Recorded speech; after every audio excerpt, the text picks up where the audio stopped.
Well, good evening, everyone. It's 6:30, and I want to be respectful of everybody's time. I first want to start by thanking you for coming out to learn about the project and to ask questions and to seek more information. As you know, we did send out a newsletter. There's information on our website.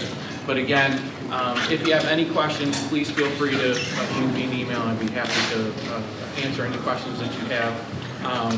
After the presentation, we'll have a question and answer time, but if you think of a question after that question and answer time, you can always email me. Happy to share information. So we're going to start just with talking about why schools would need or want to do a capital improvement project. Capital improvement projects usually are something that school districts engage in every 5 to 7 years. It allows the district to address infrastructure needs while also providing the district and community a little more for their dollar because projects are aidable. Projects can come in the form of roof replacements, boiler replacements, updates to buildings, and things like that. For us here in Bloomfield, we have a 118-acre campus and about 263,312 square feet of building space. So as you can imagine, every now and then things need to be updated, fixed, and addressed. Capital projects also allow the district to make improvements and or enhancements. So those could be safety enhancements, energy enhancements, student program enhancements. Our last capital project, we addressed some energy enhancements as well as student program enhancements, and also enhancements to frequently used spaces by the community. So the last project, we did a energy performance contract in conjunction with our capital improvement project. We replaced all the lights, HVAC upgrades, things like that.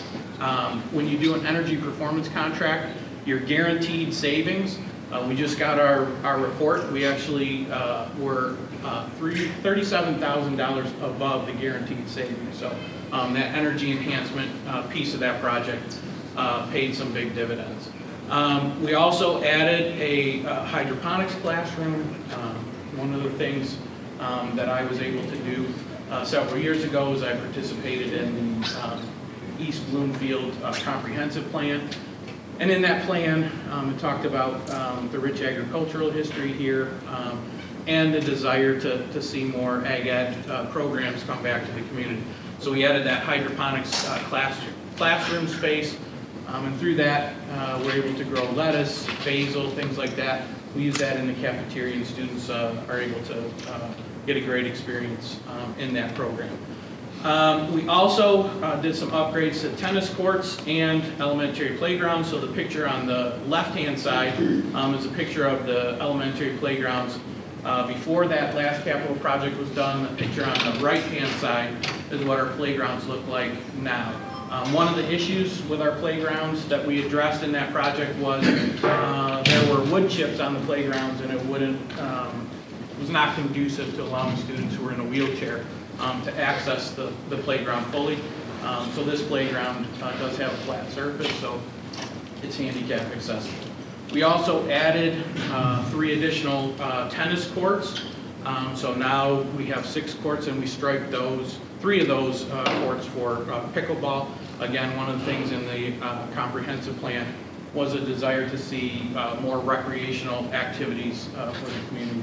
So we striped those courts for community use for pickleball as well as tennis. The district receives state aid on expenses. For us, it's approximately 78%. To be specific, 77.9% aid, which essentially means that the district receives 77.9 cents back, 78 cents back in aid for every dollar that we spend on eligible project work. In addition, projects also provide some fiscal stability in the form of building aid. So for us, for any school district for that matter, part of your budget revenue is building aid that comes in. You may recall that about 7 years ago, we had a really tough budget. It was a negative budget, and we had to make some layoffs, and part of that was because we lost building aid because we had some debt of some projects fall off. So what we try to do, what districts try to do, is keep that aid stable, that debt stable. So again, that's why you have that cycle every 5 to 7 years of doing a project. So for us, the process for projects begins by forming a facilities committee. And the membership of that committee includes a variety of stakeholders, community members, some of them are here tonight, as well as administrators, architects, etc. The committee begins by reviewing what's called a building condition survey, and that's a requirement for SED. Basically, SED asks school districts to do a building condition survey periodically so that they can assess the conditions of the roofs, the boilers, basically the whole school complex.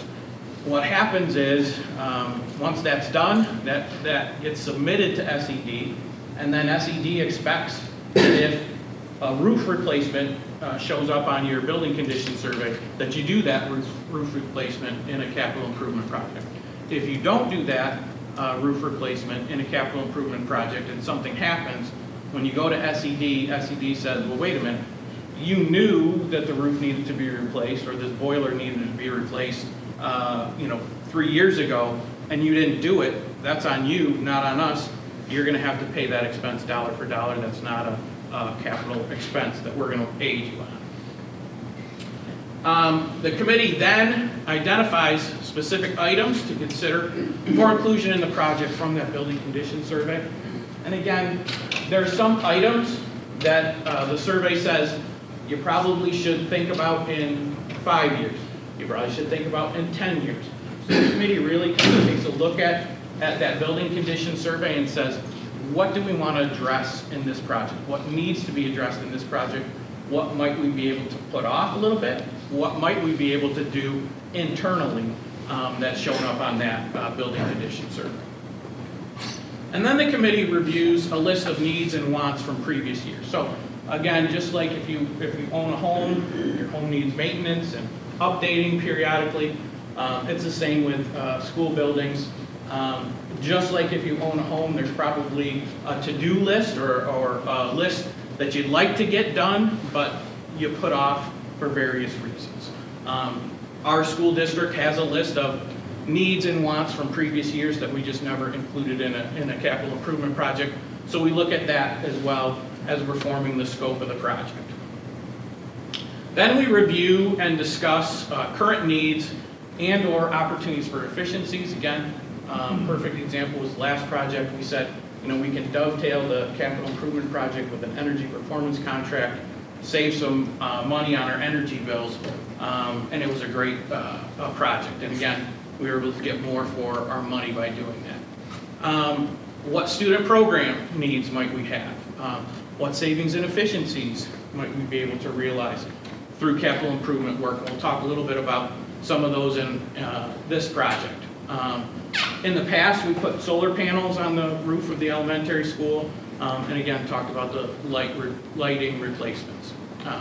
Finally, the committee helps frame the scope of the project or the entirety of the proposed project.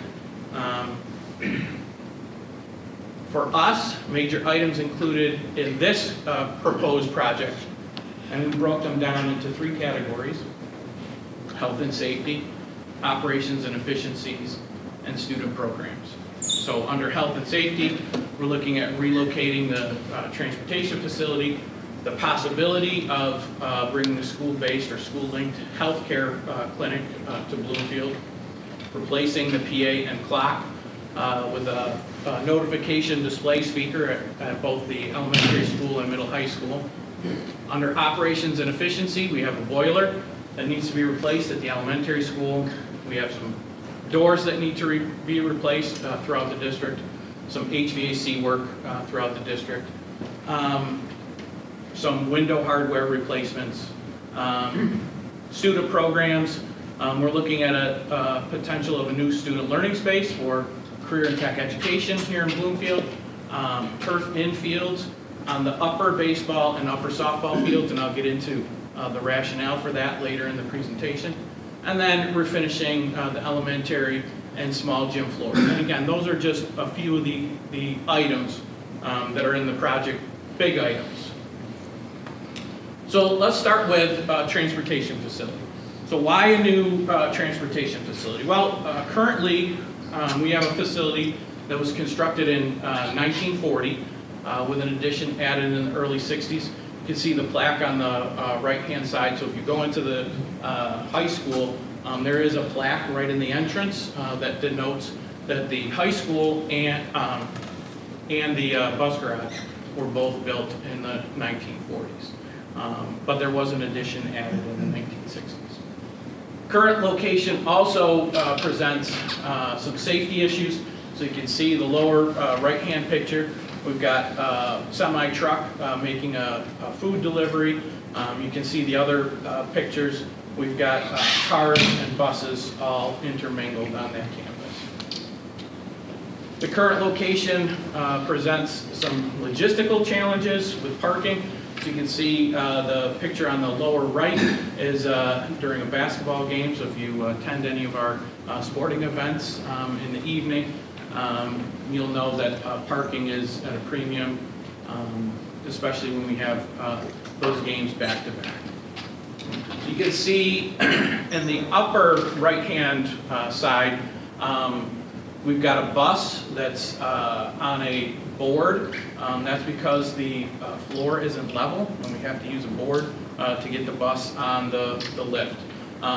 The other picture on the top shows the hood of a bus very close to kind of the mezzanine that's in the garage. Definitely not a good situation. If that bus was up a little bit further and we weren't paying attention, we could crunch a hood pretty easily. The other thing, again, the current building is in desperate need of updating. Again, it was built to service buses that were built in the 1940s. The new facility has also been on our project list. Again, as I shared, we have wish lists that we carry forward from time to time, and this has been one of those that has been on the district's list for a long, long time. We did explore an intermunicipal partnership with the town. That was pre-COVID. COVID hit, the grant money and the money for those intermunicipal partnerships dried up. And then after COVID, there wasn't an interest on the town's part to continue those conversations. The district also purchased land in the 1980s specifically for a new bus garage. That land is the land that our tennis courts are currently on. So when the district purchased that, there was a building project that was done, and they added the technology wing to the high school. The intent was to move the bus garage because they recognized that building that technology wing really, put that building very close and kids very close to the transportation center. When the project was in its initial phases, what ended up happening was a study revealed that that land that was purchased for the bus garage was in a watershed, and you can't build a transportation center on property that's in a watershed because of potential gas and oil leaks. So it became unusable for its intended purposes, and we put some tennis courts on there. In addition, and I want to make this clear before we get into this, the new transportation facility is not the result of the EV bus initiative. However, I think we would be foolish to build a facility with the EV bus piece hanging over us without looking at what we can do. So the EV bus initiative was passed in April of 2022. So we have some board members here, and they can share that prior to that legislation being passed, it was talked about that this EV bus initiative was coming down the pipe. I shared with the board a lot of concerns about that initiative. I still have concerns, to be honest with you, about that initiative. But nobody believed that that was going to pass. I shared with the board, I think it's going to pass.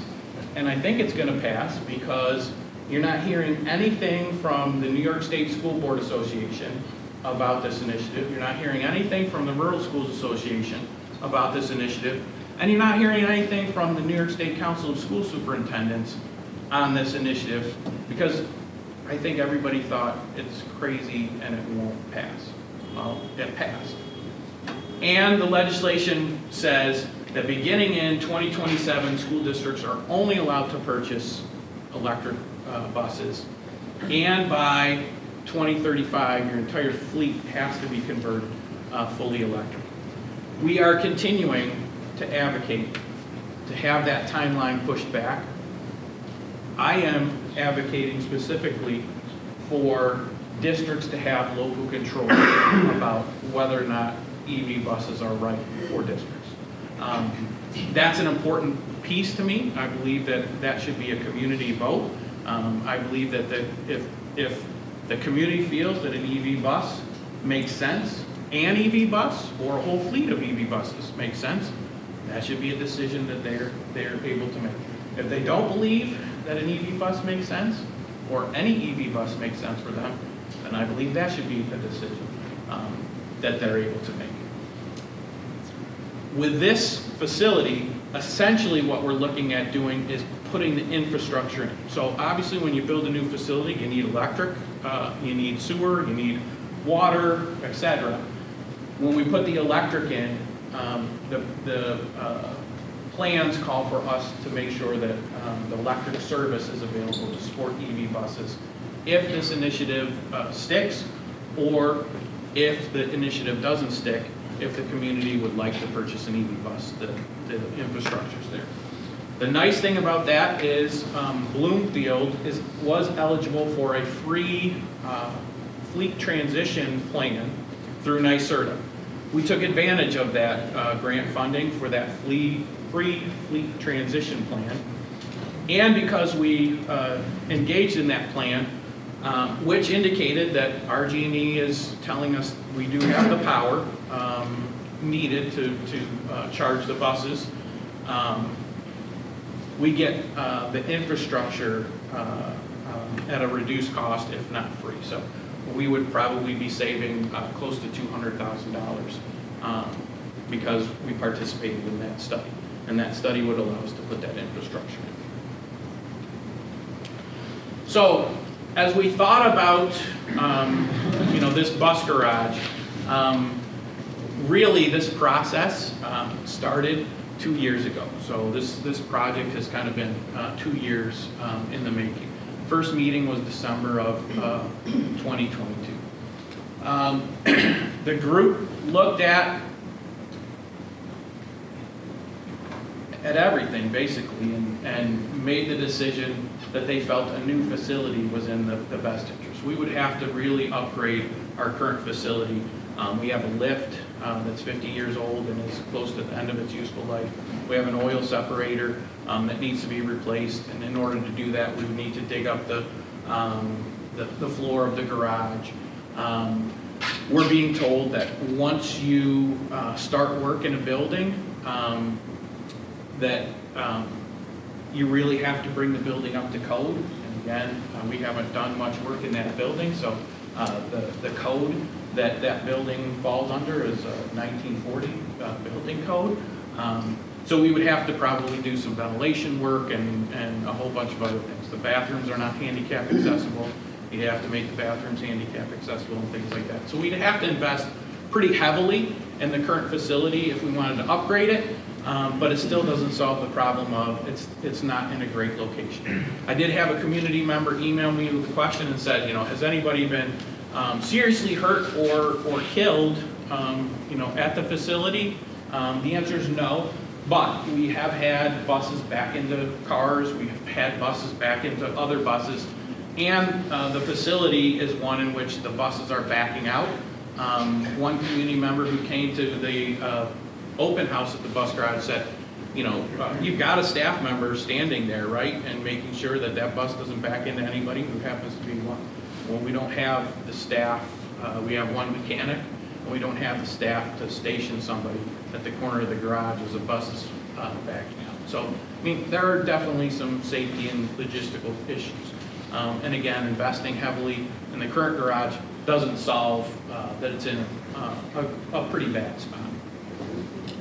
The committee did tour some facilities, Penn Yan, Seneca Falls, Victor, Naples. Each of those school districts have built a new facility within the last 10 years. Most districts around us have built a new facility within the last 20 years. So we looked at those facilities and kind of did some, what do we like, what do we not like, as we started to think about what we wanted our facility to look like. Another thing that we did was we took a look at potential sites. So if we're going to build a new garage, where would it go? So the first location that was feasible was basically where our JV softball field is, kind of behind the elementary school here. It's located on this site is flat, which was a plus. But if we built it there, we would lose a JV softball field and we would lose a JV baseball field. The group really didn't want to lose fields. The second site is adjacent to the elementary school, so kind of off to the side as you're heading up the hill to the upper baseball and softball fields.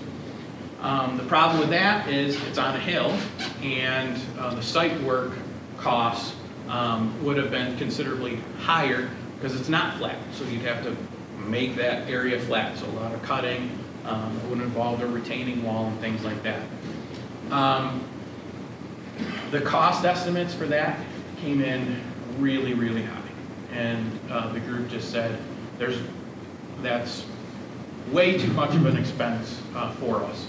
So to save costs, the committee revisited location 1 and then engaged in a conversation about adding turf in fields only, not outfields, but turf in fields on the upper softball field and the upper baseball field, allowing those fields to be used more often.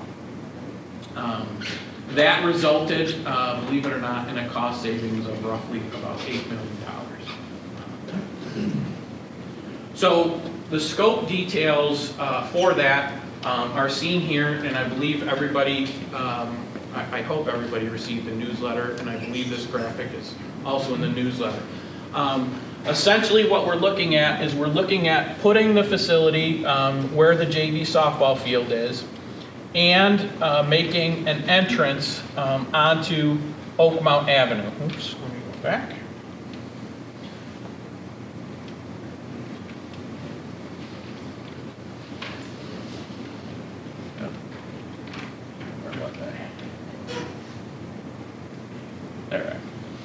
So the facility could be entered off of Oakmount. Again, the committee felt that keeping bus traffic away from parent car traffic, vehicle traffic, was an important piece in the project. So you're looking at an entrance off of Oakmount, and then we're also proposing as an alternate to pave from the new facility to the elementary parking lot, therefore making 2 ways that you can get in and out of that facility, 2 means of egress on Maple Ave as well as on Oakmount Ave. We can do it now. We had a emergency situation where we had a power line down across this entrance earlier this year. And what we were able to do to get our elementary kids home is we did use that path, that stone gravel path. Some of you may walk that path by the tennis courts. We were able to get our buses down there. It wasn't easy, but we were able to get our buses down, pick up students at the elementary school, turn around, and then taking them back out onto Oak. And then also, again, looking at turfing the infields of the upper baseball and the upper softball. This is a floor plan of the proposed facility. It would have 3 bays. 2 would be drive-through bays for safety, so that when you're taking a bus out of the service bay, you can do it pulling out rather than backing out. It would also have a drive-through wash bay. And again, like our current facility, driver training / break room, parts room, offices, and bathrooms. We would have our Director of Transportation office as well as our Director of Facilities office located in that facility. So this is a rendering of what the building could look like. This would be a pre-engineered building, nothing fancy. We were initially looking at a brick and mortar building. Again, the price tag was way too high. So this is a pre-engineered building. And again, this is just a rendering. This is not what necessarily what the actual facility would look like. And we'll talk a little bit about why that is later in the presentation. So this is the front, and you can see that we have driver parking and bus parking separated. Currently, drivers park in the high school parking lot and then walk up through where the buses are pulling in and out. And this is the inside. So again, if you were part of that tour of our current bus garage, and again, if you weren't and you would like to see that garage, more than happy to show you what that garage looks like on the inside. It's really tight. You get 2 buses in there. It's pretty tight working conditions. So, much safer, much more easy to move around and work in the facility. So this also shows kind of a comparison of the current facility and the proposed facility. So the current facility is about 10,500 square feet. The proposed facility is 11,747 square feet, so about 1,200 roughly square feet bigger. A lot of that is the additional bay, the drive-through wash bay. Again, this shows kind of a better view of the parking. We'd have parking for 30 vehicles here, and then bus parking. One of the things that the committee felt really strongly about is they wanted to make sure that all the buses were going in one direction, so we didn't have buses coming in different directions entering that parking lot. Again, driver parking and community parking separated.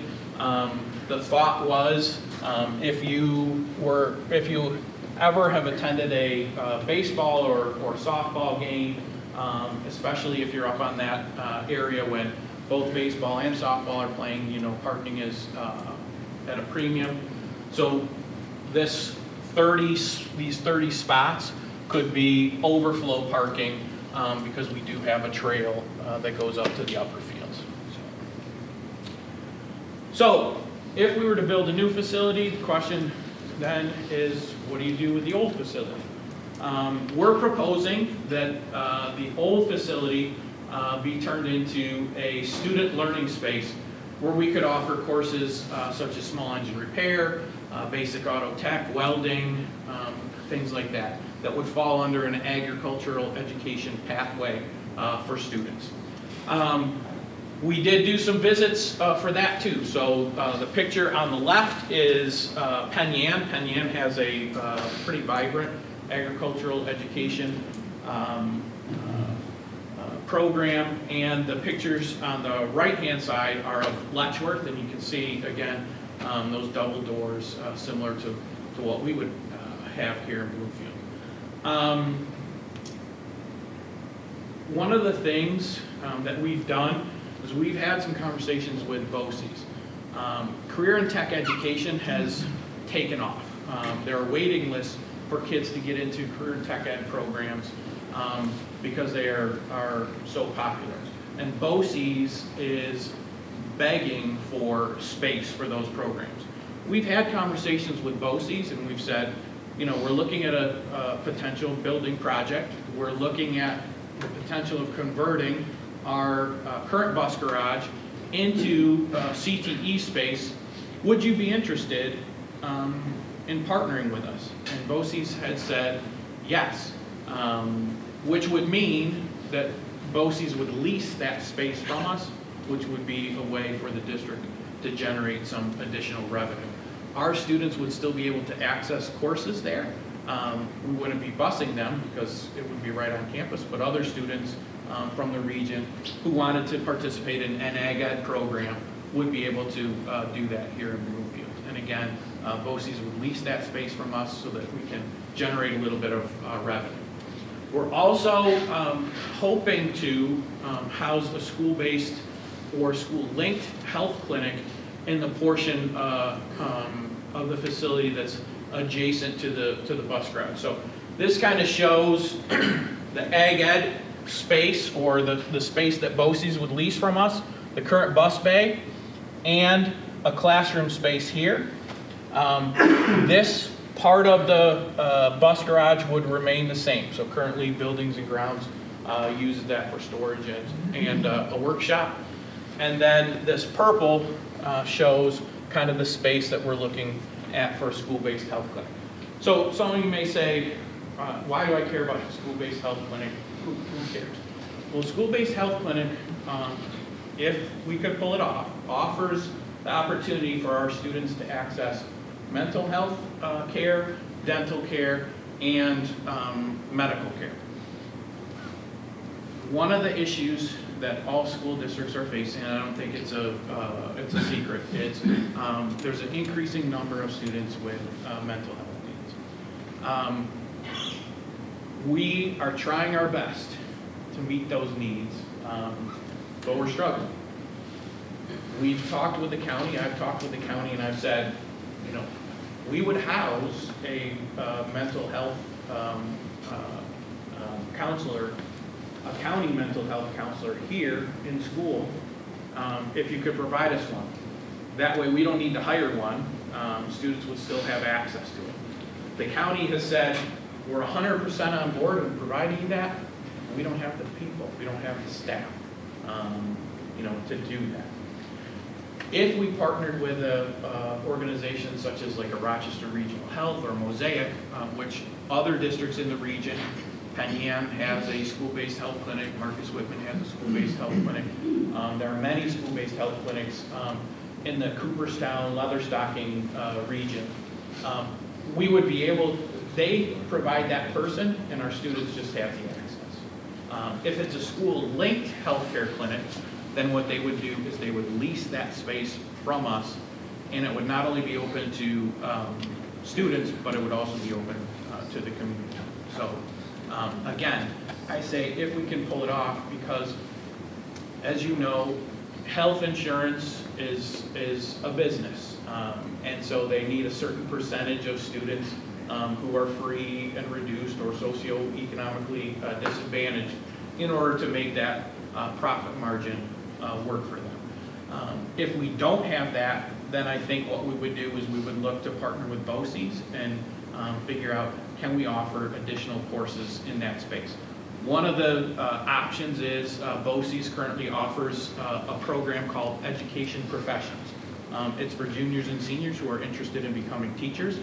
We can easily use that space here for a classroom space for that, and again, lease that space to BOCES. Cosmetology, that program is exploding. They said that they could easily offer 2 or 3 more courses, so we could host a BOCES course, you know, potentially through cosmetology. So again, the potential of that entire space, purple and, I'm not sure what that color is, salmon maybe, would be leased to BOCES. This is what the, again, conceptual rendering of what the inside of that student learning space would look like. Other proposed work, again, we talked about replacing the PA and clock systems at the elementary and high school, refinishing the elementary gym floor, boiler replacement, window hardware replacements. The girls' locker room at the high school needs a new floor, new tile floor, HVAC work throughout the district, not air conditioning. No plan to air condition the entire campus. So I'm going to have Scott just touch on kind of the financial impact. Good evening, everyone. I'm Scott Donnelly. I'm the business official for the district. So I'm going to cover the financial plan. So Andy went over all the work that was involved over the last 2 years as far as planning this project. The same was true for the financial plan to get us to where we are today. So the total cost of the project is $35 million. And the red here of this pie graph is showing which part of that would be eligible for state aid, so the state would be covering an aid. Now, as Andy talked about earlier in the presentation, about 78 cents back on the dollar. We know that's perfect world kind of situation, so for the sake of this financial estimate, we want to be conservative, and we're saying 74% in aid. So moving on to the blue, the 10% is capital reserve. So districts are permitted to maintain different reserves for specific purposes, and one of them is capital reserve for the purpose of projects like this. So we have strategically worked with that reserve to set us up in a position to help mitigate some of the tax effort that I'll cover next.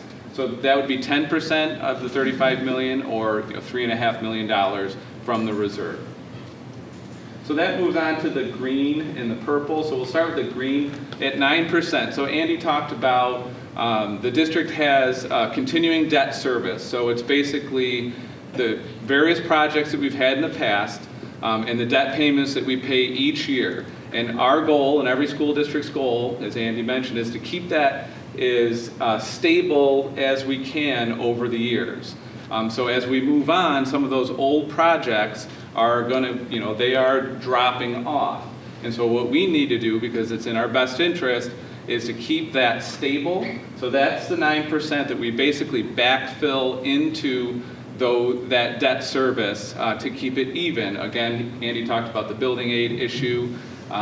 Districts basically are incentivized on the debt service, and so it's very strategic planning to keep it very stable from year to year.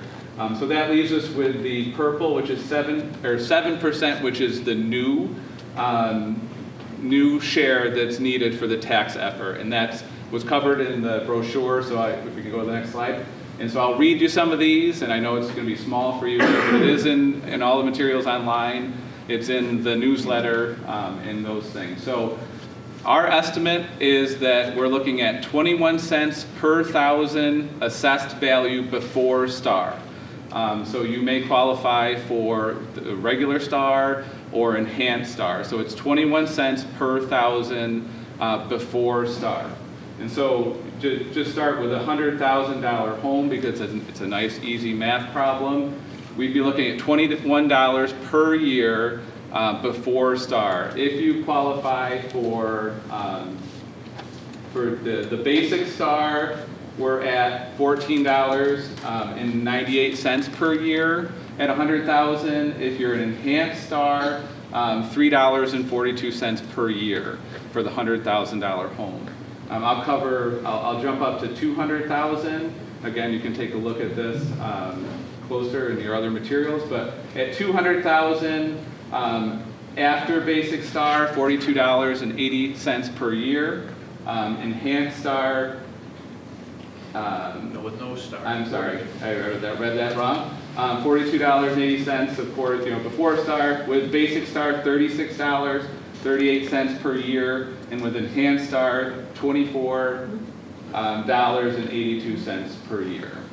And so, we would have loved to put this project forward with no tax impact. It was not possible.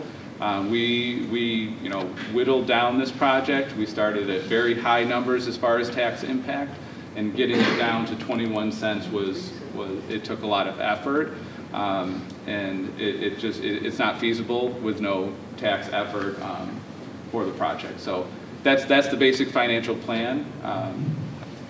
Thank you. So costs associated with the project, so the new transportation facility and all associated work, so that's the infrastructure, the parking lot, expanding or widening and paving the roadway from Oakmount Ave to the facility. The construction of the facility is $21.9 million. So again, the bulk of the cost of this project. To convert the current bus garage to an ag ed learning space and or school-based or linked healthcare clinic is about $1.3 million of this project. The infield turf on the upper baseball and softball fields for both fields total cost is $2.6 million. And then infrastructure related items, again, those are items that were on the building condition survey that the group identified as items we would need to address sooner rather than later, is $9.2 million of that project. So as far as the timeline goes, and again, it seems like it's taken forever to get here. Again, we started in December of 2022. So the project timeline is there's a public referendum, a vote for us to spend $35 million on this project. And that number, we came up with that number because we estimate all the work. So we go line by line, how much does that hardware, window hardware, is that going to cost us? How much are the door replacements going to cost us? How much is the HVAC work going to cost us? So total cost of the work we're estimating at with cost escalation, because again, you can see this project isn't going to be completed until the summer of 2028. With cost escalation, we're anticipating $35 million. So essentially, the referendum is for the district to expend $35 million for this project. Can't go over that amount. That's next Tuesday, and we'll get into location, but again, a reminder at the large group instruction room at the high school where the budget vote is held. And the vote is 8 a.m. to 8 p.m. If the project passes, then we would begin what's called the design phase. That's where we come together and kind of put all the details of the work on paper. Once the design is done, we have to submit that plan to SED. SED ultimately makes the decision,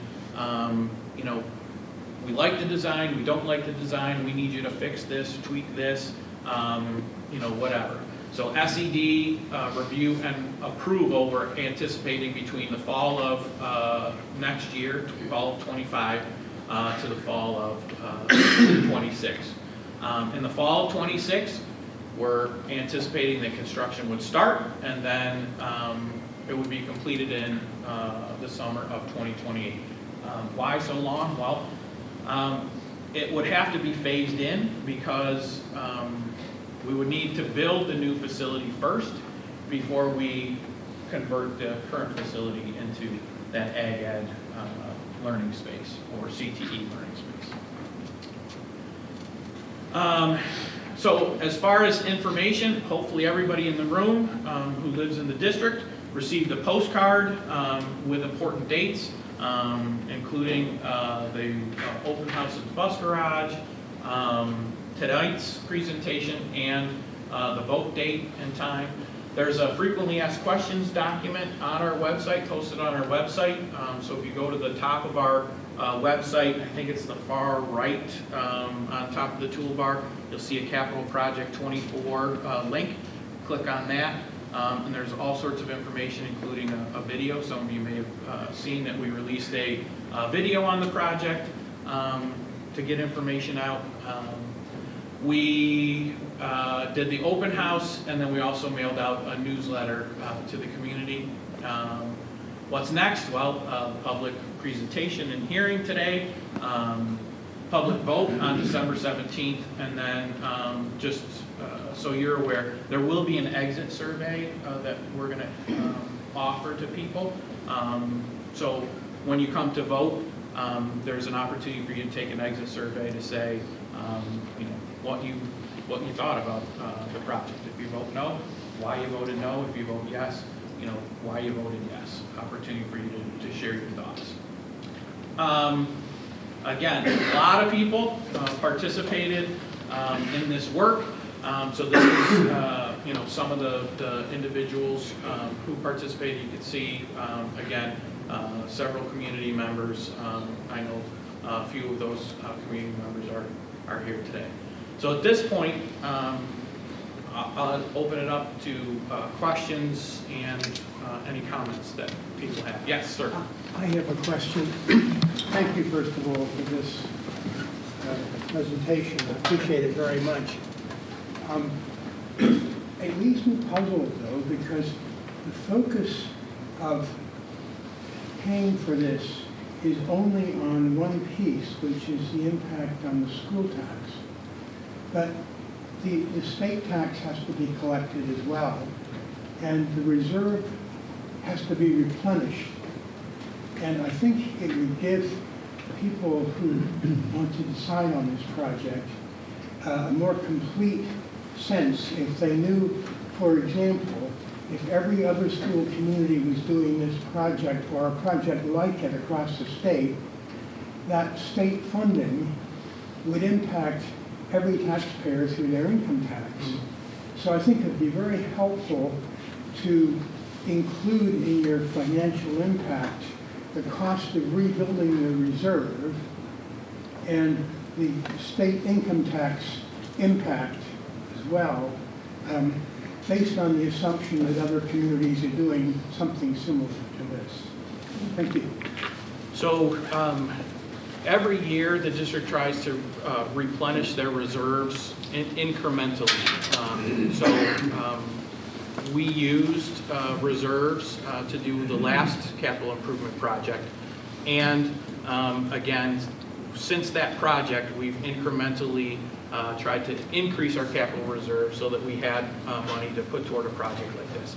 I mean, I couldn't really speak to a timeline for replenishing that reserve, you know, fully, because there's a lot that depends on that. I also couldn't speak to the income tax impact. I will tell you that Victor just passed a $99 million project that had a tax impact on the community. Their rate of reimbursement is not as high as ours. Every district has a different reimbursement rate. Lions just did a capital improvement project. Their reimbursement rate, because of the demographics of their community, is about 95%, may even be a little bit higher.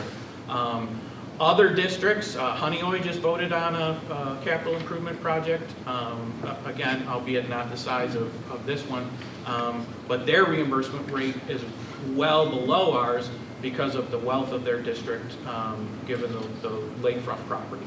Other districts that are doing projects, Canandaigua just passed a capital improvement project. I want to say it was in the $70 million range. Red Jacket has a capital improvement project up. Mid Lakes also has a capital improvement project up. Again, districts do this all across the state. I did have a community member ask the question or point out that aid, it does come from the tax base in New York State, which is accurate, but I guess I would add, if we don't use that aid, it just goes to somebody else. So if we're all sharing it, it would be great if we could take advantage of that I don't know if you or Andrew want to add anything? Yeah, Andrew Schreck from Fiscal Advisors. That's just exactly Andy's point, that a lot of the other communities are doing this. As you say, it is your tax dollars, the state aid money, but you might as well get some of those tax dollars in your own backyard, because let's be honest, I don't see our state taxes going down anytime soon. So as Andy mentioned, a lot of districts are going to continue to do these projects. You might as well get some of the rest of the state's money in your backyard as well, because it's everybody's taxpayer dollars throughout the state. So if everybody spends, we're just going to go higher and higher into debt. And New York State has had the mass exodus, especially the higher income people. We're losing more and more tax, and the middle class is taking the brunt. So your feeling is everybody should take the money. Well, we're all just going to pay more taxes. That is not an answer. I don't disagree on a grand scale. We don't have that, I guess, power to change how the state is going to, and especially with building aid, it's an expense-driven aid. So there are some conversations about foundation aid, which is a big piece of aid to districts. But building aid, that's an expense-driven aid, they generally don't touch those things. But your larger point is not, doesn't go unheard. I understand completely what you're saying. But this is, the way the state has it set up. So in these circumstances, it's advantageous to obviously get those dollars in your own backyard. Right. And I guess I would add there's aid or grant opportunities for small businesses to start and things like that. If we don't take advantage of that aid, then we would be looking at the community having to pay dollar for dollar for that expense, which is just, that can't. Aid and grant is just another word for taxes. And aid comes from taxes. Grants come from taxes. It's the dumbest thing to change it. It's taxpayer money. Can I say something? Sure. I'm a construction worker. I get dirty for a living. And I was hoping that people in the trades can give some input. My specific trade is overhead doors. I see it going in all over the place. Nice full view windows. They're not argon-filled gas. They're just dual pane. They cost twice as much money, they bleed a ton of energy, and they have one function only, to make your building look pretty. What if we all were able to cut little pieces away and bring this down? Maybe it's not 35 million, maybe it's 25 million. I've seen the pictures of the rendering. That is the biggest waste of money in a bus garage, is those overhead doors. That money could be diverted somewhere else. Tune-up plans. Didn't you hear Mr. Dole speak to the issue of design phase? And that's where other things get narrowed down. So we have to vote on the money. Maybe your glass windows aren't in there or as much or things like that. But we have to vote on the money, then they decide the construction. Do you buy a house and say, okay, the contractor that's building your house is going to say, I'm going to build it for $500,000. It's kind of going to look like this. Give me your money and sign the contract. Why are we voting when we don't even know the final plans of the building? And I'm just a schmuck. I'm just saying, if we reduce costs in one little corner and then another little corner, maybe we can bring the cost down a little. So I guess what I I'm would saying. add a 2-year process. The committee, and I know there are committee members here, Paul Hudson was on the committee, I know Rich was on the committee as a community member. We had those conversations and we said, how can we narrow the cost of this building down? Again, that's a rendering. There's nothing that says it's got to be glass doors. We had conversations about how do we heat this building? And one of the things that we talked about was in-floor radiant heat doesn't lose when you open those overhead doors. If you're heating it from above, that heat goes right out the door when you open the door. In-floor radiant heat, the heat stays and is more efficient to heat. So we've had those conversations, and we'll continue to have those conversations. Believe me, what kind of doors we have, honestly, I could care less. We need a new facility. It's been on the district's list for a long, long time. This facility, current facility, is not located in a great spot. I've got our director of transportation and our mechanic who gets dirty every day too in that building. I think they would speak to, this building is outdated. So again, if it's doors, we definitely could have that conversation. The fire hall is outdated and yet vote and then take a look. Wow, fanciness. Wow. Could have been done a lot cheaper for the taxpayer, especially our So- older population with inflation who can barely put food on the table or pay for insulin. That building that we visited, and I'd be happy to meet with you, Brian, and show you pictures of the Seneca Falls building. Seneca Falls did their capital improvement project in 2017, the community voted. They tore down their old bus garage, built a brand new bus garage, all windows, 2 stories, overlooking their athletic fields. You can go and visit yourself. That building is huge. In addition to that bus garage that they built, they also renovated their entire science wing, brand new state-of-the-art science equipment, renovated their high school gymnasium, tore out the floor, put in a new floor, added bleachers, renovated locker room spaces and things like that. The total project, guess what that total project was bid at in 2017 pre-COVID? No idea, because I don't know the square footage, I don't know how much prevailing wage went into it, I don't know the So- construction, so all you just told me gave me no info. Well, What was the it price per square foot? was $17 million, the whole project. What was the price per square foot? Now, Andy, I think I might be able to help Sure. help in some way here. I used to build schools for a living. I got built 14 in Massachusetts.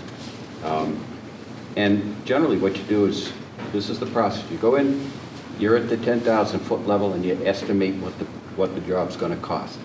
Then you go to design, and after the design, the numbers are up, the numbers are down.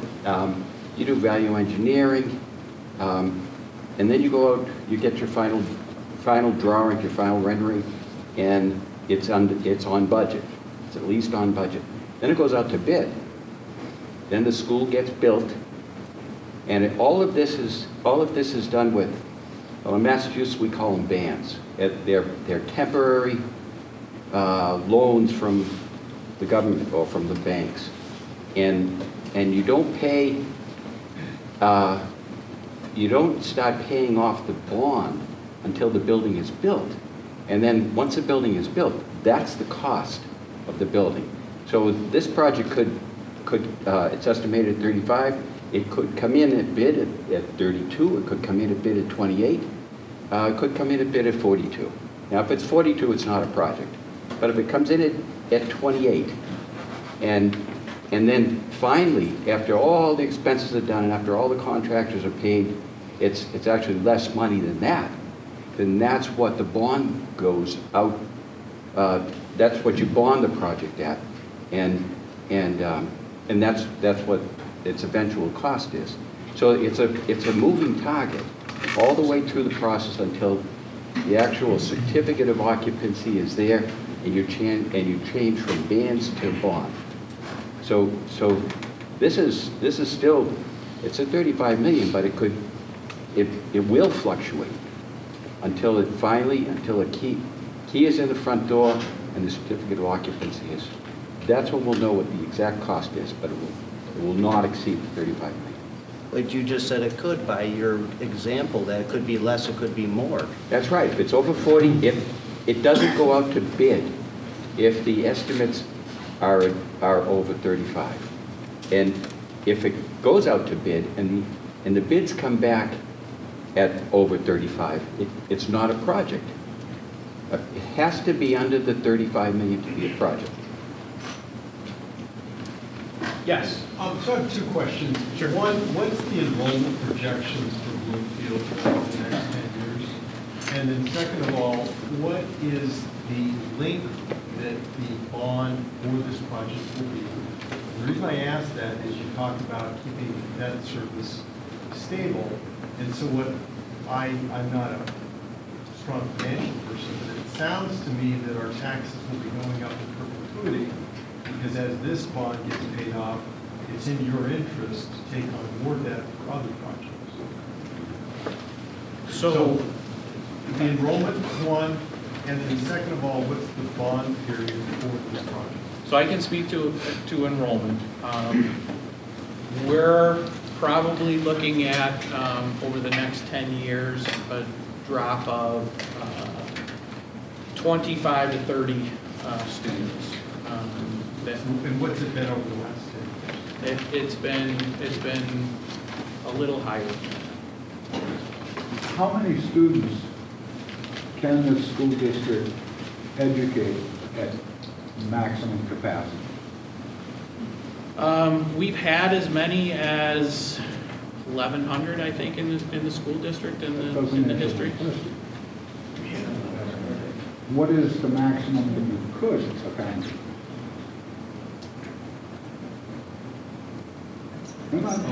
I mean, I'd have to look at that. We could at least educate 1,100. We probably could educate more than that. But also over the- Now, what is your enrollment today? We're at 750. I'd like to propose something. It is rather radical, so bear with me. With regard to savings and efficiency, the district should be shut down. We'll send all the kids to private school. We could do it for less, you can get a better education. We don't do it on infinitum. If you live within the Bloomfield Central School District, you're now in a 55-year plus community. We don't have to. 17 years from now. We'll continue to pay for all the children in our school district for the next 17 years. That bill goes down every year. 17 years from now, you have no school taxes. What do you do with the buildings? You sell them to private for development. Senior citizen housing, medical, retail. We're all done. It's an oversimplification, I realize. But we gotta face facts. Nobody's beaten a path to Bloomfield, New York, except for our new friends from California. There's not many people that are coming to New York State, period. I gotta tell you, this is a wonderful time to live in a small town in western New York. When you look at the United States and what's happening nationally, we're in a good space. I'd like to keep it that way. We've got a couple No, more. actually, what's the bond, like, Yeah. Just wanted to add comment on capacity. I think that's a staffing question. Our staff has also been reduced with reduced enrollment, just as a point to that. So the bond, we're looking at for the transportation costs, a 30-year period. The work that is not transportation related is 15 years. And I don't know if Andrew, you want to add to that at any point. That's exactly right. And the impact that we had worked on with Scott and putting out, we thought it would be disingenuous to take the term of the entire 30-year bond for the new transportation facility because, as you mentioned, you're probably going to do more projects in that time window. So we did only look at, I believe it was the next 12 years of what it would, what the impact would be, because the district does have additional debt falling off after that. So it would look as though, on paper, it would actually be a smaller impact, but that would be over a disingenuous time period. So that was thought of from the district's end. Yes, sir. Thank you. Getting away from the money a little bit. We talked about the safety issues at the current bus garage. We talked about using that for student space. How are the students going to be protected against those safety issues? And before you get to that, I have another question.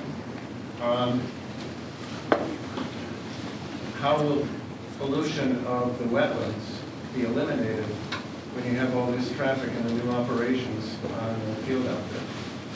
So first, whenever districts do a project, they have to go through what's called the seeker process. I'm aware of that, I want to know what the plan is. Well, the plan is that the Environmental Protection Agency makes sure that that wetland is undisturbed. So that's the plan. So that hasn't really been addressed yet. Well, Sure. sure.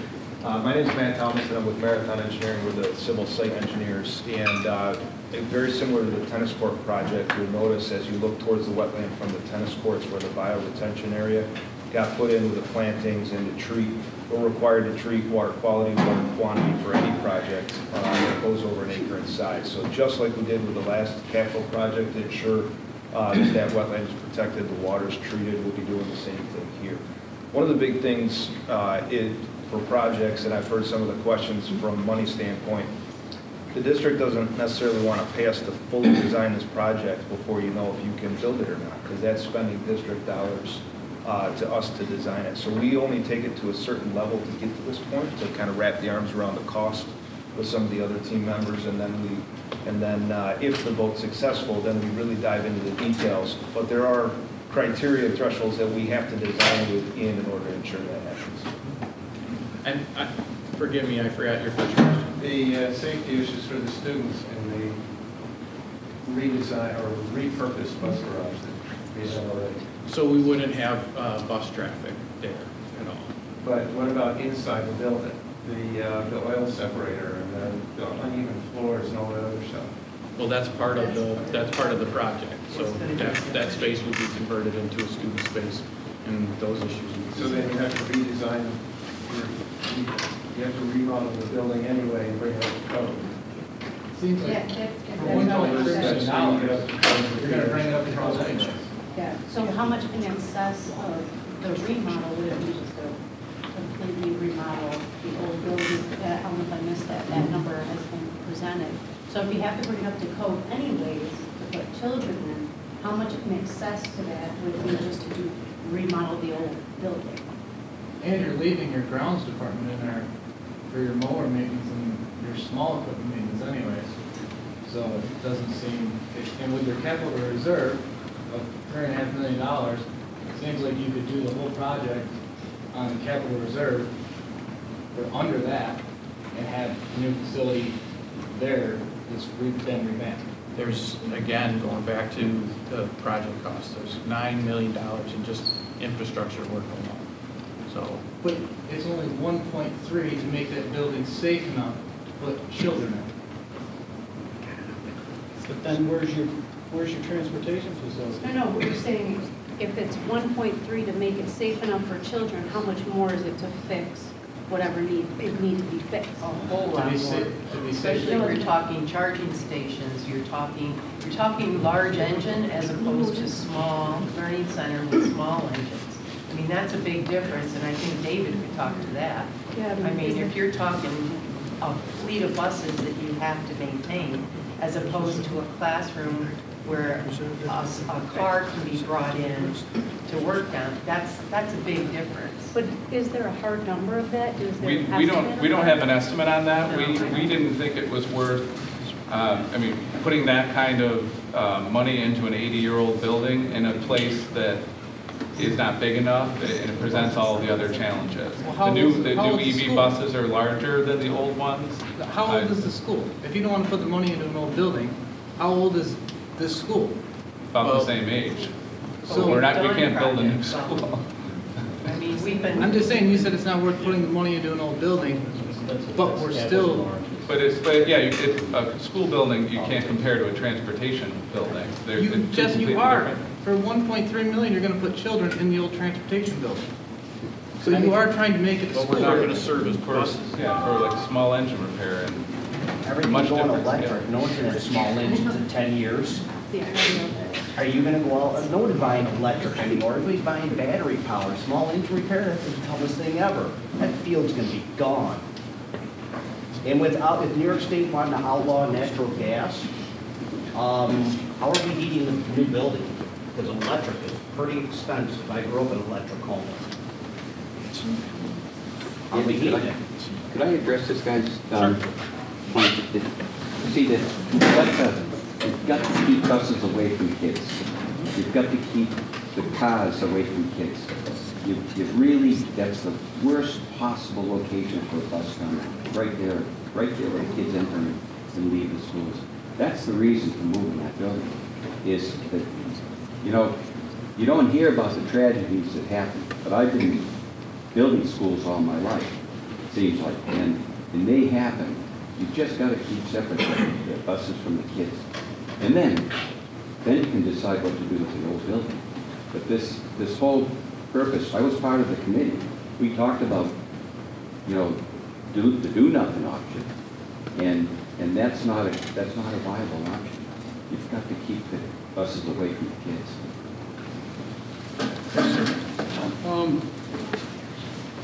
I believe that in some of your information that you presented, you said roughly a new garage was $21.6 million.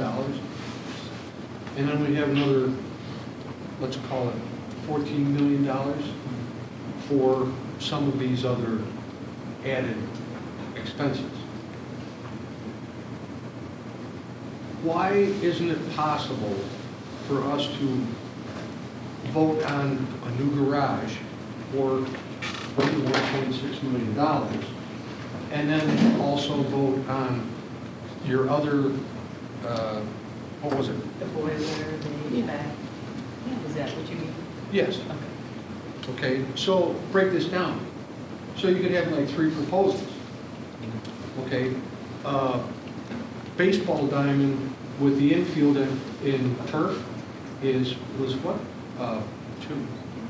$2.6 million. How many baseball students? How many students are involved in baseball and softball here? Well, we've got somebody that can give you that answer. We've got 120 youth baseball and softball players in the community right now, in grades 5 through 1 through 5. Grades 1 through 5, there's 120 kids. We have a huge baseball program, softball. And then probably 7 through 12, you're looking at 3 levels, 15 per level, so 45 on the baseball side and another 45 on the softball side. So you're looking at 90 total between the two. So you got like roughly 210 kids involved in this baseball field. And what was it? $2.6 million? $2.6 million. Don't the younger kids play down at Veterans Field? There's 2 diamonds down there. So youth plays down there, correct? So those numbers aren't accurate then, if we take away those kids that play But off. my point was that there's a large upcoming group of kids as well, like it's continuing growing. I thought enrollment was going down with more kids doing public school than private school. Did you speak of enrollment going down? Yeah, I said we're losing. So that doesn't jive with what you're saying is more kids are playing. We're losing students, how are more kids? Are kids not playing band now, playing baseball? Okay, I think you could, both can exist. So if you're losing enrollment, that doesn't necessarily mean all those kids that you're losing are not playing baseball. Some of them may be playing baseball, some of them may not be playing baseball. all right. I'm not really super good with math, but I'm pretty good. And if you're spending $2.6 million divided by 210 kids, you come up with roughly $12,380. Times 20 years or 30 years or the usable time of the field. Okay, and how long does AstroTurf or the turf that you're going to use last? The warranty is 15 years. Will there be increased injuries? How long? 13 years? 15-year warranty on the field. 15-year warranty. So every 15 years. You guys are far out. Potentially. I can speak to this, because I put in about a dozen turf fields. My first one was in New Bedford in the 90s, late 90s, New Bedford, Massachusetts. It's a real soccer town. And we put in a turf field for the school. It was second on the MCAS, lowest on the MCAS scores. That's how you judge the schools in Massachusetts. And when we finished replacing that school and replacing the field, just those two items alone brought the whole school up to about halfway in the MCAS scores.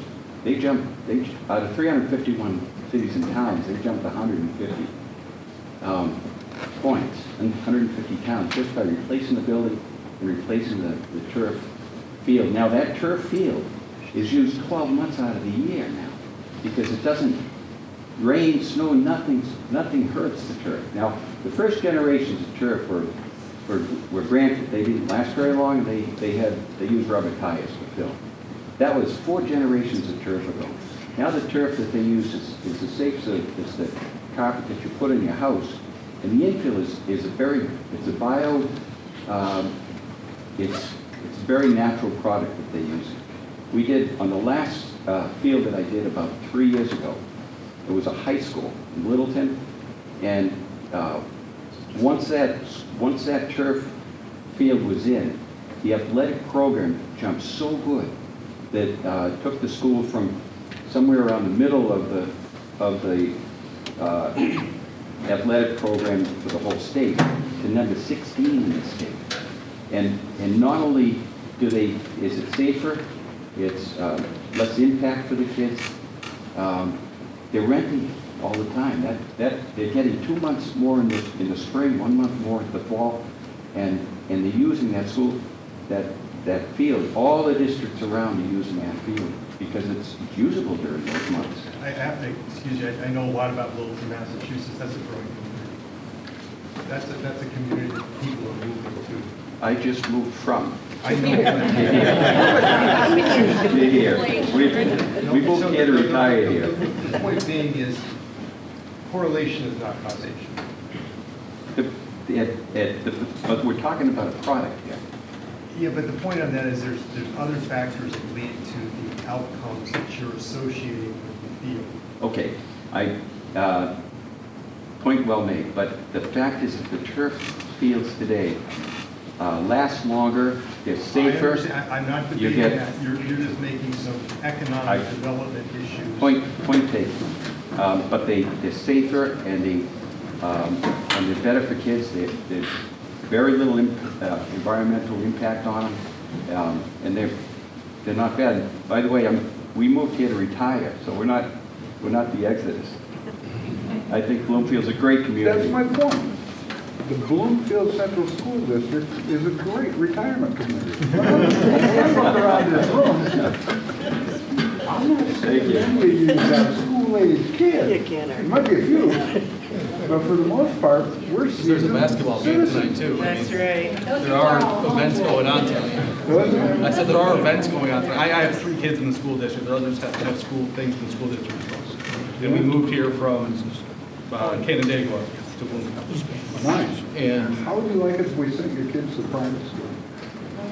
I came here for Bloomfield School. What if they could go to Harley? I could go to where? The Harley School. Well, I've offered it to my kids. They don't want to go. With transportation. What's the benefit? Bang, and we save money. Yes, ma'am. But we're the Bloomfield Bombers, which is just freaking nuts. If enrollment is declining, is that affecting our state aid? And will that state aid affect the graph you showed? So that's a great question. So currently in the foundation aid formula. Can you say the question again? Yes, so the question was, will enrollment impact state aid eventually? There is a tie into enrollment. One of the other things that I think oftentimes is thought is that as property values increase, the district benefits. Actually, the district doesn't benefit when property values increase, because when property values increase, we look like a richer school district than we are, and our aid ratio drops. So for example, the last project was, we were at 82% aid. This project, we're at 77.9% aid. So that aid is dropping. The Rockefeller Institute just did a recommendation to the governor about the foundation aid formula, which is outdated. The current foundation aid formula was developed in 2020, and we've been operating with that formula ever since. Part of that recommendation is that aid is not directly linked to enrollment, because they recognize that it doesn't matter if you have 15 kids in a class or 20 kids in a class, you still need a teacher. So hopefully the recommendations that are made as far as the changes will separate that a little bit. But it is linked, not directly, so there is like a foundation aid formula is very complicated and complex, and it includes the inflationary factors and all sorts of other things, but enrollment is one of those. So to answer also, we're talking two different aids. What Andy's talking about is foundation aid. When you hear about it in the news, that's what they're referring to as far as New York schools not getting the aid that they deserve. That's foundation aid formula based here. We're talking about building aid. That's an expense-driven aid. It's not impacted by the enrollment. So nothing would change on that chart as a result of enrollment. So how much would it cost, did the board look at what it would cost to have the buses serviced outside of the school doing it? Having the buses sent out to be maintenance, because the buses are stored outside anyways. And as a fire district commissioner, all the fire trucks go to Churchville to be serviced. We have a preventative maintenance program that all those fire trucks go through for this town. Did the school board look at what it would cost to have the buses serviced yearly? So specific to this, no. But when we couldn't find a mechanic, I think it was about 5 years ago, we just couldn't find a mechanic. We reached out to a couple of the bus contract companies and asked them, can you provide us a mechanic? We're struggling. We reached out to Leonard, New York Bus, all of the above. Only one company had a mechanic to even spare us. They had the capacity. And if I remember correctly, they wanted, I think, $900 an hour to send a mechanic here. So it doesn't speak to what, it would cost to look at our whole fleet over the course of a year, sending it out, but I think it speaks to the lack of, capacity in that area, mechanics or whatever, and the potential cost of that.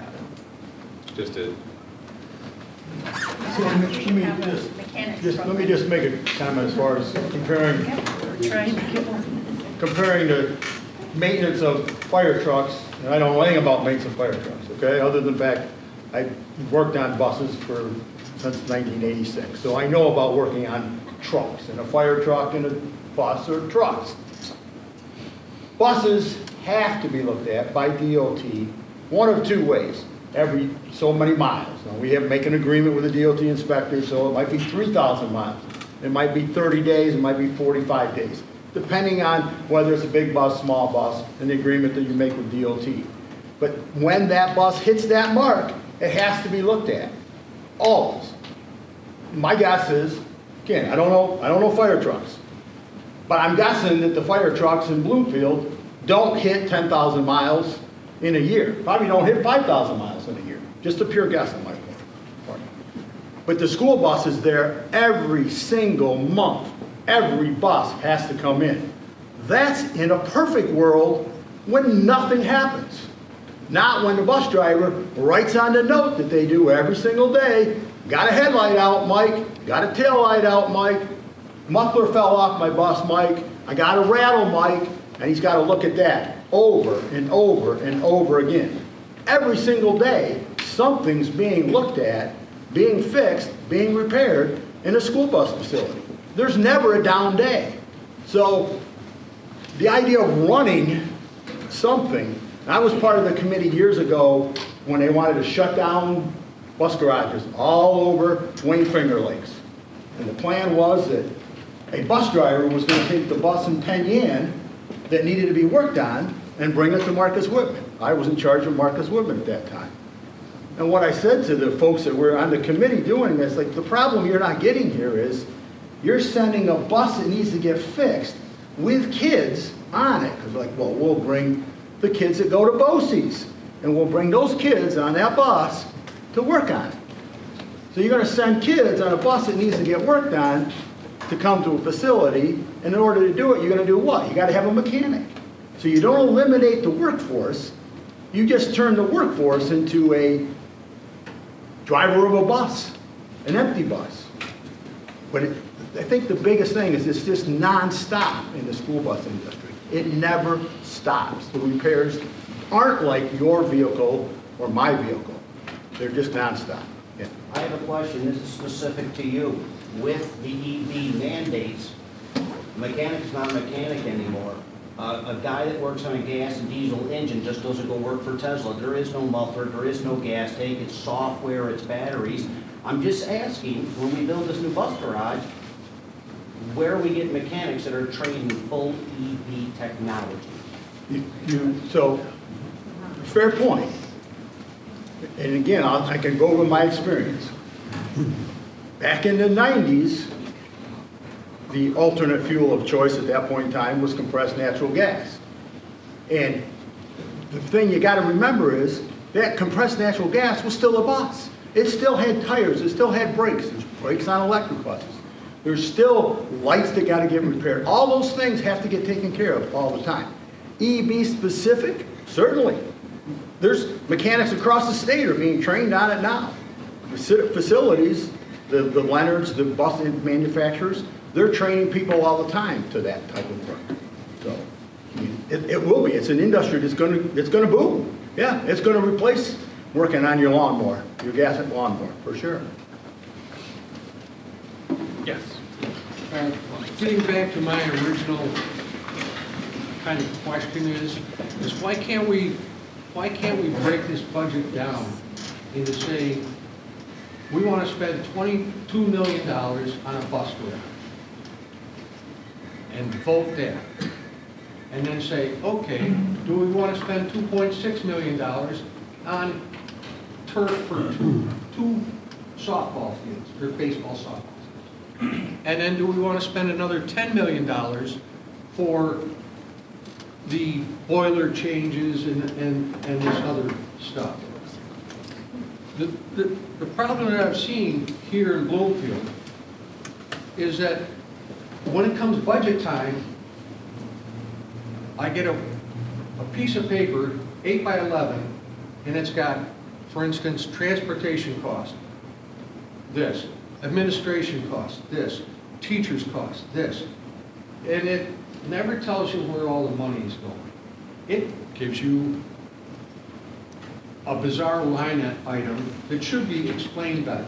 And I was told that if you go to the office between 9 and 5, you can get a breakdown of all of that.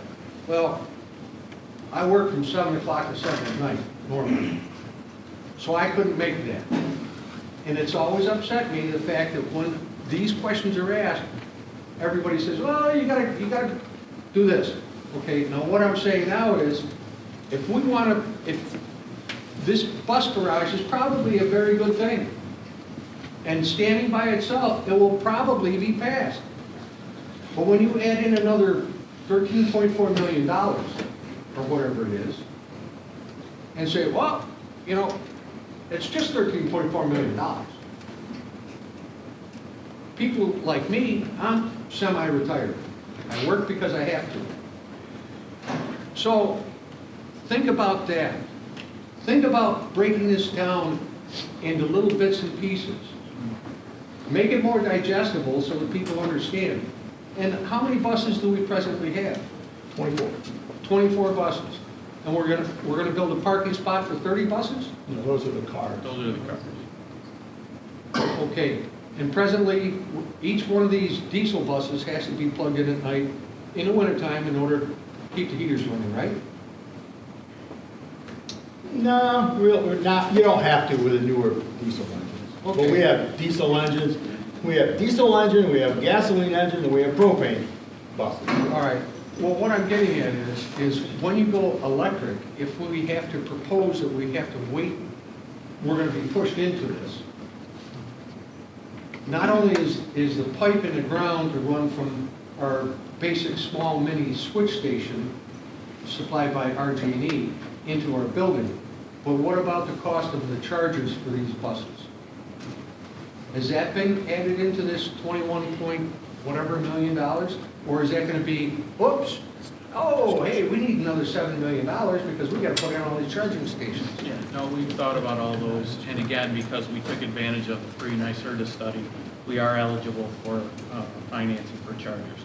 Problem is, you can't purchase a charger, you can't install a charger without the purchase of an EV bus. So that's again why we're putting the infrastructure in, but there is funding for the chargers. Okay, Yes. well, could you speak a little bit, how much would we're gonna bond 31.5 million? And what's the rate gonna be, and how does that get repaid by the state? Yeah, so as gentleman mentioned before, you would end up bonding, obviously, the net cost minus any capital reserve monies, a maximum of that $31.5 million. As far as the state goes, there's a whole process throughout the entire thing, as mentioned throughout the design and everything, where the district would follow all the state aid paperwork and file basically state aid paperwork reports documenting the cost and the completion of everything, and then that gets amortized by the state over the useful life. As we mentioned, it'd be 30 years for the new building. Any reconstruction project would be over the 15 years. So it's basically a lot of tracking and state aid paperwork is how the state pays the applicable building aid for each project. So what would you be able to get a bond for? So we're obviously talking a few years out. Right now in the municipal rates, we're in the low 3s, 3 to 3.5% interest rate. For these purposes, we're at 4% because we obviously are speculating, a few years from now, we don't want to shortchange the district. And the state also pays building aid. There's an interest rate component on it. Based on a state assumed rate, which is based on market rates. So as market rates continue to go up, that state assumed rate will go up and vice versa go down. So there is a component as interest rates go up and down that the state is monitoring that and taking into account that for building aid. So at 31 million at 4%, we'd be paying 1.2 million in interest on this bond. No, Well, you're not borrowing 31 million. The state's going to reimburse it. We're borrowing it, right, according to this. We're going to bond it, 31 million, right? Right. I'm sorry? We're going to bond the 31 million. Give or take, yeah. Yeah. Correct. That means we're borrowing. Correct, and then the state's gonna pay the corresponding building aid for that. And the piece that Scott was describing, that 21 cents, is the net after that building aid comes in. Yeah, but you're not talking the same thing Andy's talking. Now, how does this, like the first year of the state, how much money would you get for the project? Is that number available yet? No, it's not available because it's in an estimate form right now, but it's based on the entire project cost at completion. So obviously we have estimates right now, but as we track that, and it goes into the state, as this gentleman mentioned, that the budget keeps getting refined, we check at every level of those documents going into the state, because the state's going to make basically a determining level of what percentage of this is building aid eligible. At every step of the process, we take a look at those numbers, make sure that it's within what we were estimating is building aid eligible. And then at the very end, they're going to take your entire project cost, apply that state assumed rate that I had mentioned, and amortize that over that useful life, and then multiply that by your building aid ratio. That's actually the calculation of where that funds come in.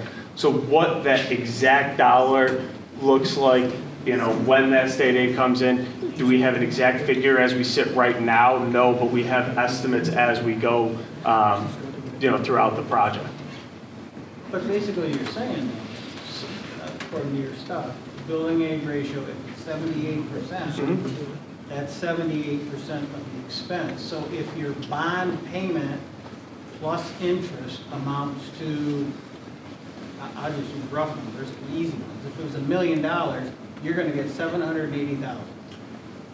But they look at it on a project scale, so the state doesn't care necessarily what you bond. So if you, in theory, had the cash, you could pay for all of this in cash, and they're still gonna pay you your aid over 15 or 30 years.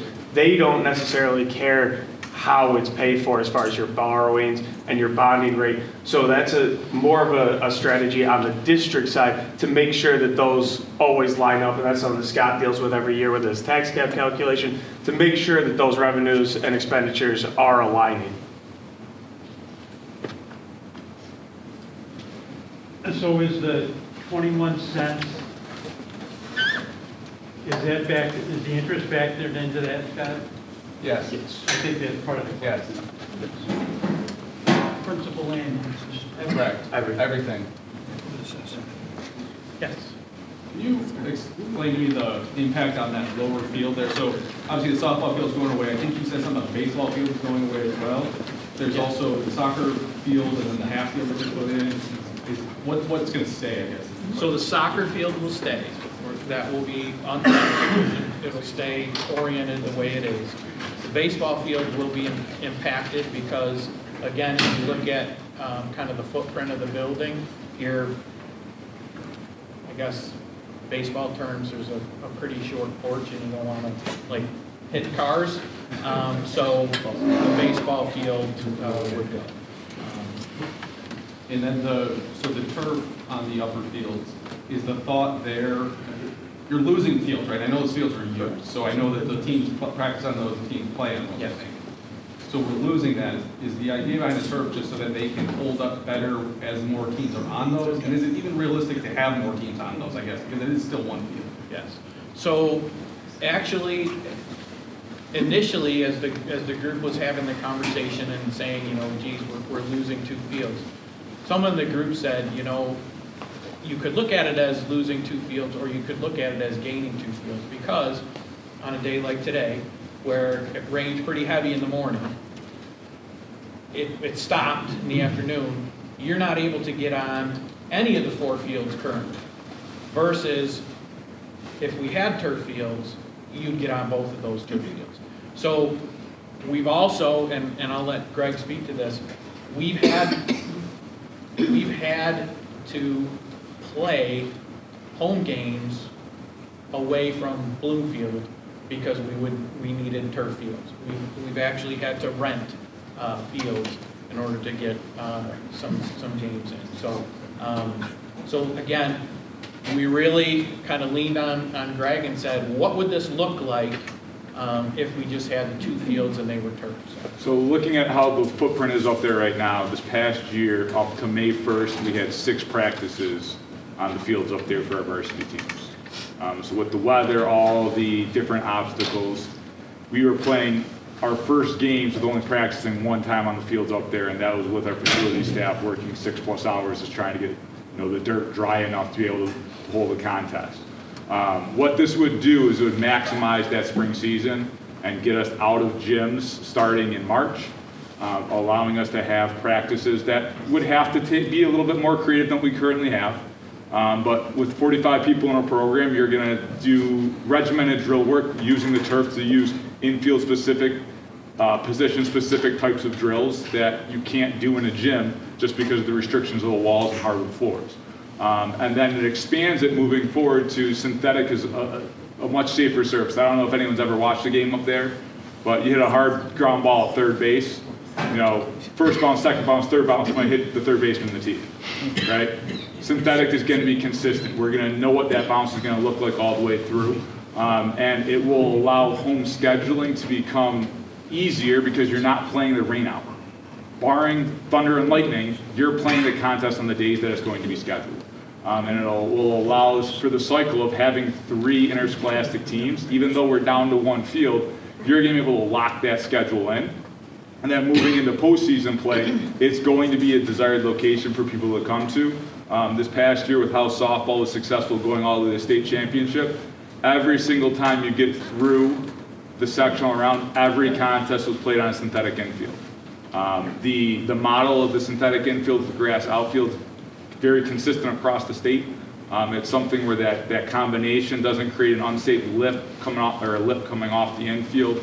But when it comes to like students having access, that number that we threw out there, 215, it's going to allow that access now throughout the year as well, into the summer, into the fall, because now you're not going to have a facility that you're going to have the constant upkeep. You can have a guy coming out and cut the outfield, but when it comes to painting lines, dragging the infield, making sure it's suitable for kids to be playing, it's going to be a safe playing environment for 11 months out of the year. When you say infield, are you talking like infield of baseball? Yes. You're talking where inside the bases? Anything that you would normally see that's skinned right now would be synthetic. Inside the bases. That's your infield? Yes. So you're going to have more kids on a very small area, which is only the infield. And they're going to be able to do all their sports on that small infield when there's less fields. Baseball, softball specific, right? So let's talk about, like, if we're going to do some infielding drills, we would be rotating through what that groupings would look like. So right now, if we were to have practice on, let's say, March 23rd, no offense to Joe, there's about a 0% chance we're getting outside to have practice on March 23rd. With a synthetic surface, we're able now to go outside, have reps, for baseball, throwing the ball 180 feet on a synthetic surface that's going to allow us game-like reps. Where right now, that's not the case. So if we're looking at, like, say, we're going to run a normal infield practice, JV, varsity, modified, we might have early spring, a 3-hour window of sunlight. Right? So each program might have an hour outside, followed by an hour inside here in the cage getting hitting reps in. Right now, we're looking at that same type of space when we get into March, into those snowy still seasons, where there's no outside option. And even if we use the space up here that is going to be the alternative now that it's not skinned, you might be able to do outfield work on the lower fields, again, making that rotation happen. It's going to come down to more communication, but it's going to allow our student athletes to be outside much longer and have longer seasons even into the summer and into the fall than we currently have. So you'd still be able to get kids in the outfield? The outfield's still gonna be muddy, it's still grass. No, not grass, but it's not mowing dirt. it, it's March. No, but 90% of the time, you lose time on a field, it's because the infield is not playable. It's not ready for action and it's not workable. There are circumstances where the outfield can be too wet, but those are far, far fewer than what you challenges are.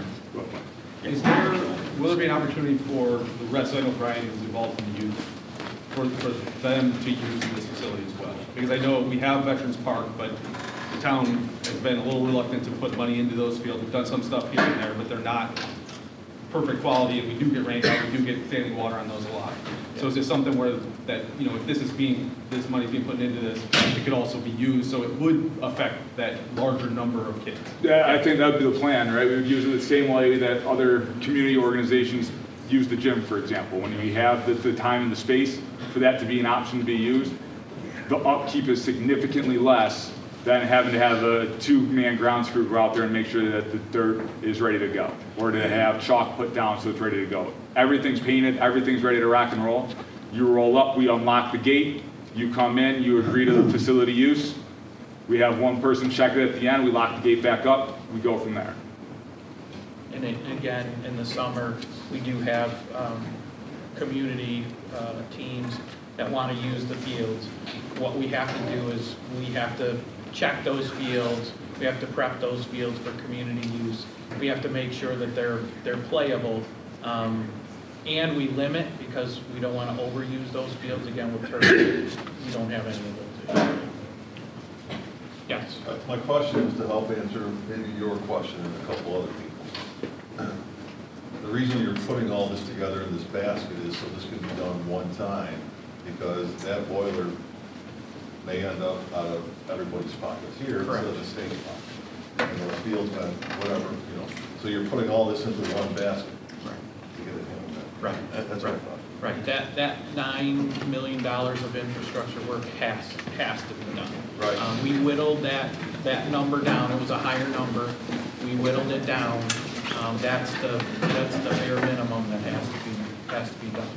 Yeah, you're right. Yes? Hey, so I'm curious, we've talked a lot about what happens if on Tuesday we vote in favor of the proposal.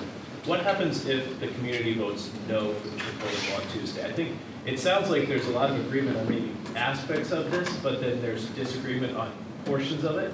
Does the committee go back and revisit this, or does the committee just say, all of these ideas are completely off the table, et cetera? No, we would go back and we would revisit it. You know, there are a lot of big decisions. If it didn't pass, there would be a lot of big decisions that we would have to make. And again, I just want to remind you, we do have an exit survey, and that would definitely be something that the committee would look at, and we would say, all right, what did the community say about the project that led to that no vote? How can we address some of those concerns? Yes. You already had engineering companies make presentations to your group to help determine the cost of this? So, yep. So I'm Mark Esposito with Campus Construction Management Group. We do construction management throughout upstate New York. We have 6 in-house estimators. So we've been working with the facilities group, the architects and the engineers to put the square foot cost together with the escalation based into this. So it's something we've been working on now since when, January? I think we've put together about 7 estimates total throughout this process, basing on trying to get the number down honed into $35 million. Any other questions? Yes. I mean, I guess, I just have a comment. I guess I'm part of the problem. I have 3 daughters that go to school here, so, I guess it doesn't matter, in my opinion, if it was $35 million or if it was $3.5 million. You're gonna get people in the community that are gonna complain. They're not gonna wanna pay the money. I understand. I mean, we live in a blue state, you know, it's heavily taxed. If you don't like it, it is what it is. You can make a decision to move. I'm not telling anybody to move, but it's just kind of the way it works. I think it's a small price to pay tax-wise. Listen, I've got 3 kids in the school. I want to support the school as much as I can. I want to support the school once my kids, once this project's done, my kids are going to be out of school and in college. I want the school to, I don't want it to be the Taj Mahal, but I want it to be functional. I want it to be safe. And I just think paying whatever it is, $21 per thousand, whatever that comes out to, I think it's a small price to pay to just provide a nice, safe, quality school, athletic fields, whatever it may be, for the school, for the kids. That's my personal opinion. I'd agree with that, just for the record. I've also got a couple kids, $100 a year, $200 a year. To have a place that even the kids are proud of, right, that's meaningful. Nice fields are meaningful across. Right, these are, our kids talk about it all the time, right? They wish they had this, they wish they had that. We also came from the district, and we'd like to see it be successful. We'd like other families to want to come to the district, right? I think increased community only helps the community. It helps the businesses in town. It helps exponentially. So if I can pitch in $100, $200 a year, that's... I'm Paul Allen. I have 4 kids who came from Leroy to Bloomfield community because of the school district and the quality of the education. I also compliment what was shared and something that was said earlier about being a bomber, Bloomfield bomber, and we said in jest, there's a lot of pride there. And I think when we think about growing this community, these kids are going to come back and live in this community. All 4 of my kids want to stay here. And it's because of the programs and all the work that the school district's putting into place. So we have a great place for our kids to be every day. Yeah, I also moved from Victor to be in Bloomfield, but my perspective is a little different than you guys. My kids both go here, they love it. I'm proud to be in Bloomfield. I think it's a great district. Andy and Rosie, you've answered a lot of my questions over the last few weeks, so thank you for that. But I think at a national debt of $36 trillion, that's $107,000 to each U.S. citizen, attributable to each of us. It's too much, overspending. That's why we've got Elon Musk and Vivek Ramaswamy hired to cut the spending, cut inefficiencies. I think you guys have done a great job on the due diligence, but I think you folks over here made some really good suggestions, and Brian did, of ways we could maybe do this cheaper. Because like you guys with kids here, I don't want to saddle our kids with more debt. Like, the spending has to stop somewhere. And I think it's got to start at the local level, on top of what Elon Musk is going to do in terms of cutting spending. Like, we have to be responsible. And I think there's a lot of great options on the table, but I think numerous people have expressed, maybe we can parcel this off or do it a little bit less expensively. Because we don't have $35 million. We have $3.5 million. So that's my 2 cents. I think that. May I just add a word to that? Again, I'm an immigrant to this country, and I can't tell you how much I value community gatherings like this where people bring experts and everybody can have their say. I retired to Bloomfield in 2003. I have a cemetery plot here. I'm going to die here. This is my home. I have 2 granddaughters in the school, and they love it, and I'm proud of them, and I'm proud of the school. That said, when I hear people say, well, it's only $200, that's a symptom of the problem. It isn't only $200. The $200 that's not a problem for many of us is just the school tax, the state tax. The reserve funds are much bigger. They're 10 times bigger than that school tax. And who's paying that? We are. And the answer, the seeming answer, is to say, oh, well, if we don't spend that, somebody else will.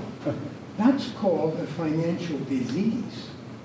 And that's what chases. I want my grandchildren, when they graduate from Bloomfield, superb school, and it is a great school, to go to a good college and stay in New York. I don't want them to go to Texas or Florida or so. I want them to stay here because business can thrive and people can stop fleeing. So I think, back to the point I made originally, that to think in terms of this will only cost us a few bucks and that'll only be $20, that isn't it's so much not the full picture. I think what we need to do is ask ourselves, just because if we don't get the money, the rest of the state will use it somewhere else. It's coming out of our pockets, and people are fleeing the state, and so few businesses coming that you have to have an industrial development agency to bribe them to come because of the horrible taxation in the state. So this is part of the problem here. So I guess I recognize that, but again, we don't address this with aid, you're going to address this without aid. And that's going to cost you more. So again, I don't want to tell you how to vote, that's not my place. But what I think is important to understand, and I think this gentleman noted it, there's work that has to be done. And we can do it in a project and take advantage of the aid that's there, or we can let the boiler break and pay dollar for dollar. It's still tax money, and now that's dollar for dollar coming out of your pocket. So those are things that I think are important to think about and important to recognize. I'll just say too, this is a $35 million project. I recognize that's a big number. The tax impact is 21 cents, as we talked about it, per thousand. A library budget was passed in this community. The tax impact was higher than this. Only because you pointed back to me. I'm not necessarily agreeing Right. with 35. No. I agree that there's a lot of other infrastructure things that you can get done. I do question with a 11,000 square foot building should be $21 million. Well, it just depends. It also includes site work, infrastructure work, driveway, roadway, all those things. Very familiar with it. But I mean, it's not just the building. Understood. Yeah. The total project, $21 million for That's- 11,000 square foot. Yeah. I don't even want to talk about what what it costs to build a bus garage is Oh, I, Marcus Whitman 25 years ago. with that conversation being said, and while you're involved in this conversation, so you said RG&E has told you that the power is available. Not at this street, it's not. Well, we've had two different studies. To done. run the chargers for a bus, that power is available coming down the road. That's what they're telling us, yes. I had to pay to have 480 volts at my telephone pole, a transformer installed on my dime. So I don't see how they can get that kind of voltage to a bus garage that's already been coming down that road. Well, again, we've been told on two different occasions. Okay. We've got it, so. Yeah, you gotta believe it then, right? Yes. I mean, I'm definitely not an expert for sure, so. Yes. Yeah, Brandon Steele, I was one of those community members on the transportation department. I'm kind of a unique case relative to a lot of folks here. I'm from Idaho. I moved here 8 years ago. My wife grew up here. She graduated from here. I've got 4 kids in the school district. None of them play softball, none of them play baseball, and I don't think I plan on having it happen. I don't care about that. I care about having a center that we can be proud of as a community, where our kids can learn and grow. And you know, I know we're an aging community, but if you look at Farmington, you look at Victor, you look at Canandaigua, are those communities shrinking? What happens when they fill up? There's going to be builders looking at Bloomfield right here. I don't know if Bloomfield's going to be that way forever. Someone's going to sell some land and it's going to start turning into houses. It's you know, New York State as a whole might be shrinking. People are leaving. They don't like the high taxes. I enjoyed here. You know, I miss Idaho. I miss the mountains, but this is a beautiful place. I'm proud to have my kids go to school here. I know there's some talk about private school. My wife graduated from here. She got her master's degree for free. She's a smart lady. Obviously, she married me. So. But the quality of education here is something that I'm impressed by. My kids do a lot of other things. They're just down at basketball practice. I had 2 of my kids in the theatrical performance recently. There's opportunities here that I did not have when I was going to school in Idaho. And you know, I understand that there's concerns about rising costs. I don't think it's going to be any cheaper next year if we have to relook at this. Things are expensive everywhere. Inflation is going up everywhere. And schools have to deal with that like any other thing. Every family's in that same struggle.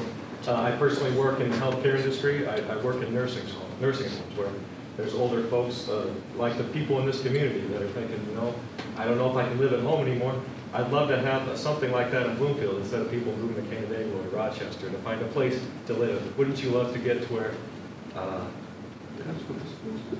yeah, you turn the school in. And I don't know if that would work in the way you think.